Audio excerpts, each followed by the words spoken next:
කොහොමද ඔයාලට ඔන්න අදත් ආදරයෙන් පිළිගන්නවා AT Secret YouTube channel එකට ඔයාලා හැමෝම. අද මම හැමෝටම ලේසියෙන් හදාගන්න පුළුවන් අඩ රෙසිපි එකක් ගෙනාවා. මේකට බිත්තර දාන්නේ නැති හින්දා vegetarian කෙනෙක්ට උනත් හදාගෙන කන්න පුළුවන්. අපි මුලින්ම බලමු මේකට මොනවද ඕනේ කියලා.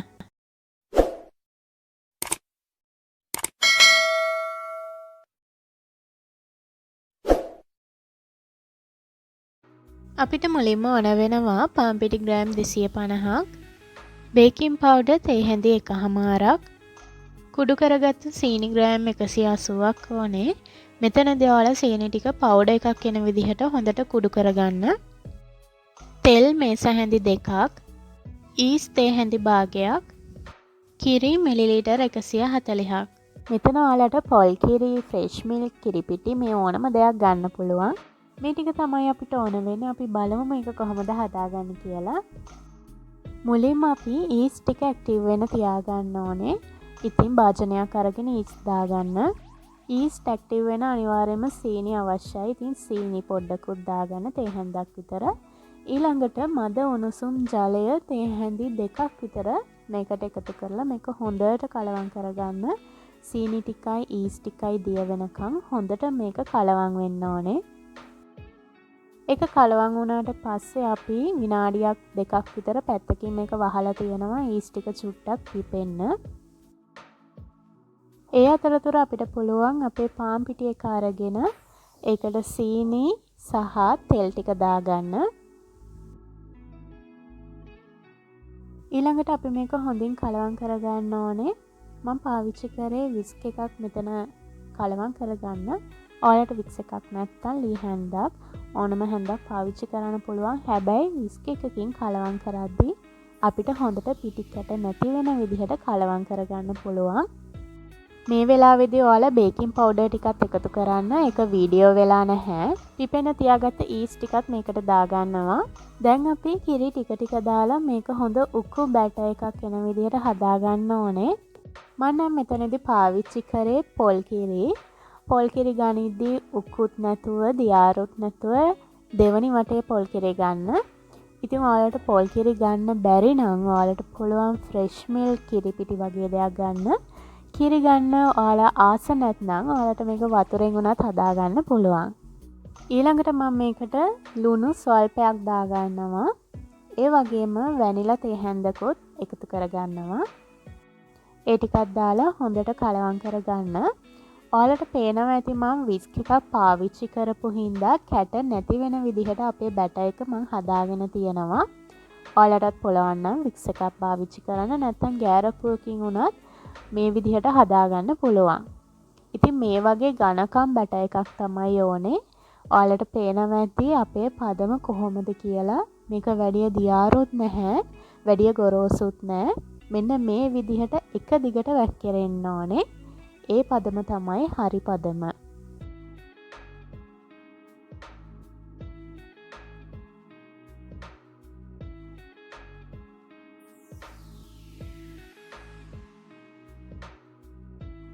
දැන් අපේ බැටර් එක හදාගෙන ඉවරයි. ඔයාලට පැහැදිලි වෙන්න ඇති අපේ බැටර් එක කොච්චර තික් ගතියකින්ද තියෙන්න ඕනේ කියලා.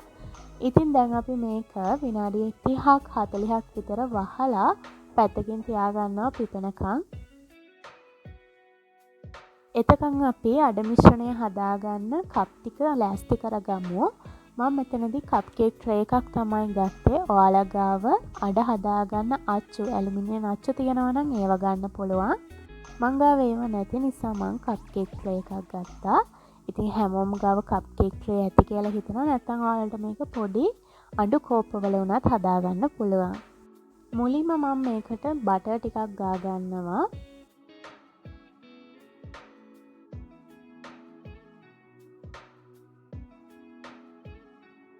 ඊළඟට අපි මේකට පාන් පිටි ටිකක් ඉහ ගන්නවා. බටර් ගෑවට පස්සේ පාන් පිටි ටිකක් මෙහෙම ඉහාගෙන හතර වටේටම විසිරෙන විදිහට පාන් පිටි ටික විසිරව ගන්න.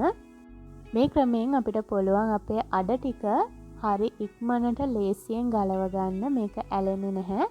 ඔයාලා කේක් හදන කෙනෙක් නම් ඔයාලගේ ගෙදර තෙල් කොළ ඉවර වෙච්ච දවසට මෙන්න මේ ක්‍රමේ try කරලා බලන්න පුළුවන්. දැන් විනාඩි 30කට පස්සේ මේ තියෙන්නේ මගේ අඩ මිශ්‍රණය. ඉතින් ඔයාලට පුළුවන් මේක පොඩ්ඩක් මිශ්‍ර කරලා බලන්න. මිශ්‍ර කරාට පස්සේ තිබ්බට වැඩිය උකු ගතියෙන් වැඩි නම් ඔයාලට කිරි චුට්ටක් තේ හැන්දක් විතර දාලා මේක තිබ්බ ගානට ගන්න පුළුවන්. දැන් අපි අඩ ටික හදමු. මේ තියෙන්නේ බටර් සහ පාන් පිටි ගාලා හදාගත්ත මගේ කප් කේක් ට්‍රේ එක. දැන් අපි අඩ මිශ්‍රණයෙන් ටික ටික දාලා මේක පුරව ගන්න ඕනේ.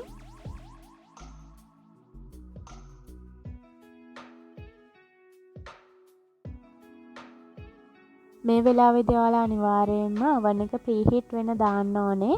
අංශක 180ට විනාඩි 10ක් ප්‍රීහීට් වෙන්න දාන්න. බැටර් එක කප් වලට දාගනිද්දී මේ විදිහට උඩින් පිරෙනකම්ම දාගන්න. එතකොට තමයි අපේ අඩ මිශ්‍රණය හොඳට පීපිලා එන්නේ.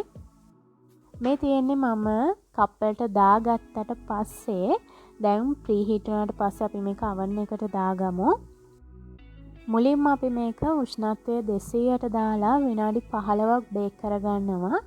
බේක් කරගත්තට පස්සේ අපි බලමු කොහොමද තියෙන්නේ කියලා. මේ තියෙන්නේ විනාඩි 15කට පස්සේ ඔයාලට පේනවා ඇති ඒක හොඳට පිපිලා ඇවිල්ලා තියෙනවා. දැන් අපි උෂ්ණත්වය 180ට දාලා මේක විනාඩි 30ක් බේක් කරගන්න ඕනේ.